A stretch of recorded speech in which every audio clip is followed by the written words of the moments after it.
আসসালামু আলাইকুম, welcome back to my channel Fauzia's mom. আজকে শীতকালীন সবজির মজাদার একটি রেসিপি নিয়ে চলে এসেছি। ডিম আলু ফুলকপির তরকারি অসম্ভব মজার হয়ে থাকে এই রেসিপিটা। তো চলুন দেখতে থাকি। বিসমিল্লাহ। ফার্স্টে আমি এখানে একটি মশলা তৈরি করে নিয়েছি। তার জন্য এখানে 4 টুকরো আদা, 5-6 কোয়া রসুন, 1 চা চামচ জিরা, 1 চা চামচ ধনিয়া একসাথে ব্লেন্ড করে নিয়েছি সামান্য পানি দিয়ে। আর ওইদিকে টমেটো ব্লেন্ড করে নিয়েছি। এদিকে আমি সামান্য হলুদ গুঁড়া আর লবণ দিয়ে ডিমগুলোকে ভেজে নিয়েছি লাল লাল করে। আর এখানে আমি আলু টুকরো করে নিয়েছি, আর এগুলোকেও লাল লাল করে ভেজে নিয়েছি সামান্য হলুদ আর লবণ দিয়েই।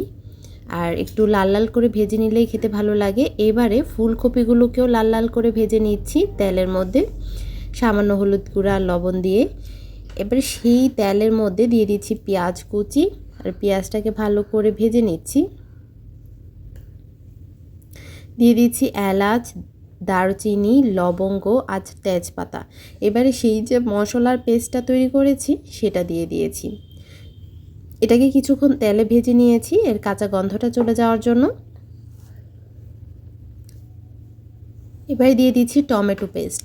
আমি এখানে 2টো টমেটো পেস্ট করে নিয়েছি। এবার টমেটো পেস্টটা দিয়ে খুব ভালো করে এটাকেও কিছুক্ষণ নেড়েচেড়ে ভেজে নিচ্ছি। এবারে দিয়ে দিচ্ছি হলুদ গুঁড়া, লাল মরিচের গুঁড়া, স্বাদ মতো লবণ দিয়ে মশলাটাকে একটু কষিয়ে নিচ্ছি।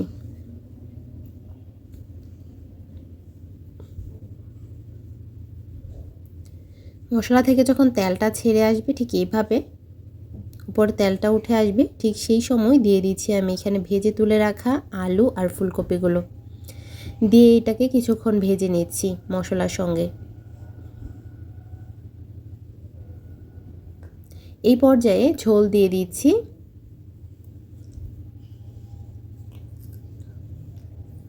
নেড়েচেড়ে ঢাকা দিয়ে দিচ্ছি, ফুটে ওঠা পর্যন্ত অপেক্ষা করছি। যখন ফুটে উঠেছে ঠিক সেই সময় আমি ভেজে তুলে রাখা ডিমগুলোকে দিয়ে দিচ্ছি।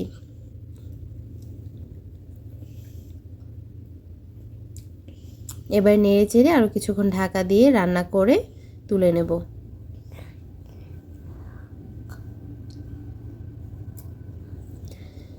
ডিম আলু ফুলকপির রেসিপিটা আমার হয়ে গিয়েছে। উপর থেকে কাঁচামরিচ আর ধনিয়া পাতা কুচি দিয়ে নামিয়ে নিচ্ছি।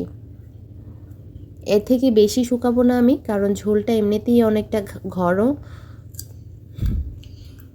নামিয়ে নিয়েছি আর সার্ভ করে নিয়েছি। দেখুন মাশাল্লাহ, আলহামদুলিল্লাহ, দারুণ ছিল খেতে।